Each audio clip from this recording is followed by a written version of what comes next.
Keluaran pasal 16. Mana, Sabat.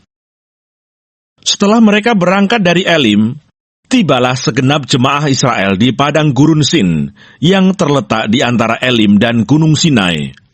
Pada hari yang ke-15 bulan yang kedua, sejak mereka keluar dari tanah Mesir. Di padang gurun itu bersungut-sungutlah segenap jemaah Israel kepada Musa dan Harun, dan berkata kepada mereka, kalau kami mati tadinya di tanah Mesir oleh tangan Tuhan ketika kami duduk menghadapi kuali berisi daging dan makan roti sampai kenyang. Sebab kamu membawa kami keluar ke padang gurun ini untuk membunuh seluruh jemaah ini dengan kelaparan. Lalu berfirmanlah Tuhan kepada Musa, sesungguhnya aku akan menurunkan dari langit hujan roti bagimu.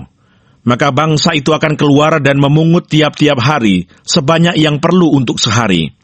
Supaya mereka kucoba apakah mereka hidup menurut hukumku atau tidak. Dan pada hari yang ke-6, apabila mereka memasak yang dibawa mereka pulang, maka yang dibawa itu akan terdapat 2 kali lipat banyaknya dari apa yang dipungut mereka sehari-hari. Sesudah itu berkatalah Musa dan Harun kepada seluruh orang Israel, petang ini kamu akan mengetahui bahwa Tuhanlah yang telah membawa kamu keluar dari tanah Mesir. Dan besok pagi kamu melihat kemuliaan Tuhan, karena Ia telah mendengar sungut-sungutmu kepadanya. Sebab apalah kami ini, maka kamu bersungut-sungut kepada kami. Lagi kata Musa, jika memang Tuhan yang memberi kamu makan daging pada waktu petang, dan makan roti sampai kenyang pada waktu pagi, karena Tuhan telah mendengar sungut-sungutmu yang kamu sungut-sungutkan kepadanya, apalah kami ini? Bukan kepada kami sungut-sungutmu itu, tetapi kepada Tuhan. Kata Musa kepada Harun, katakanlah kepada segenap jemaah Israel, marilah dekat ke hadapan Tuhan, sebab Ia telah mendengar sungut-sungutmu. Dan sedang Harun berbicara kepada segenap jemaah Israel, mereka memalingkan mukanya ke arah padang gurun. Maka tampaklah kemuliaan Tuhan dalam awan. Lalu berfirmanlah Tuhan kepada Musa, aku telah mendengar sungut-sungut orang Israel. Katakanlah kepada mereka, pada waktu senja kamu akan makan daging, dan pada waktu pagi kamu akan kenyang makan roti. Maka kamu akan mengetahui bahwa akulah Tuhan Allahmu. Pada waktu petang datanglah berduyun-duyun burung puyuh yang menutupi perkemahan itu, dan pada waktu pagi terletaklah embun sekeliling perkemahan itu. Ketika embun itu telah menguap, tampaklah pada permukaan padang gurun sesuatu yang halus, sesuatu yang seperti sisik, halus seperti embun beku di bumi. Ketika orang Israel melihatnya, berkatalah mereka seorang kepada yang lain, apakah ini? Sebab mereka tidak tahu apa itu. Tetapi Musa berkata kepada mereka, inilah roti yang diberikan Tuhan kepadamu menjadi makananmu. Beginilah perintah Tuhan, pungutlah itu, tiap-tiap orang menurut keperluannya. Masing-masing kamu boleh mengambil untuk seisi kemahnya, segomer seorang menurut jumlah jiwa. Demikianlah diperbuat orang Israel. Mereka mengumpulkan, ada yang banyak, ada yang sedikit. Ketika mereka menakarnya dengan gomer, maka orang yang mengumpulkan banyak tidak kelebihan, dan orang yang mengumpulkan sedikit tidak kekurangan.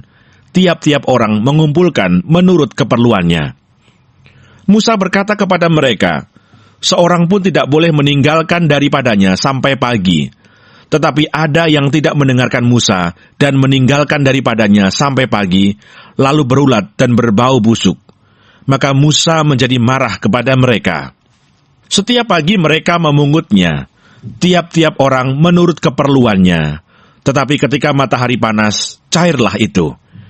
Dan pada hari yang ke-6, mereka memungut roti itu 2 kali lipat banyaknya, 2 gomer untuk tiap-tiap orang.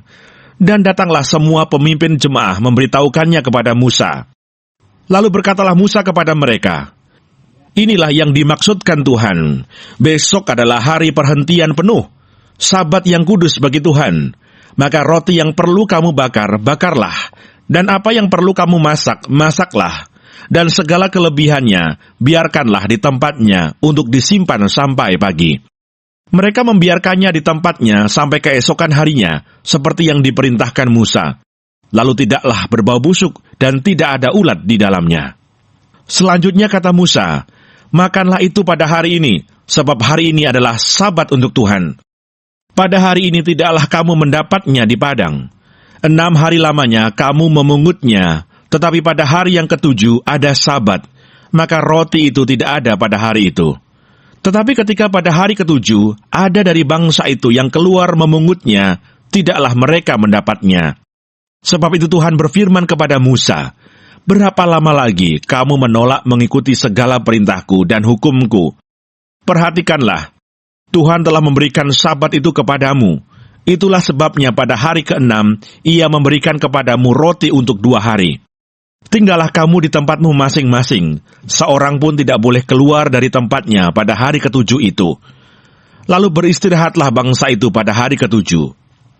Umat Israel menyebutkan namanya Mana, warnanya putih seperti ketumbar, dan rasanya seperti rasa kue madu. Musa berkata, "Beginilah perintah Tuhan, ambillah segomer penuh untuk disimpan turun-temurun, supaya keturunan mereka melihat roti yang kuberi kamu makan di padang gurun, ketika aku membawa kamu keluar dari tanah Mesir." Sebab itu Musa berkata kepada Harun, "Ambillah sebuah buli-buli, taruhlah mana di dalamnya segomer penuh, dan tempatkanlah itu di hadapan Tuhan untuk disimpan turun-temurun." Seperti yang diperintahkan Tuhan kepada Musa, demikianlah buli-buli itu ditempatkan Harun di hadapan tabut hukum Allah untuk disimpan. Orang Israel makan mana 40 tahun lamanya, sampai mereka tiba di tanah yang didiami orang. Mereka makan mana sampai tiba di perbatasan tanah Kanaan. Adapun segomer ialah 1/10 eva.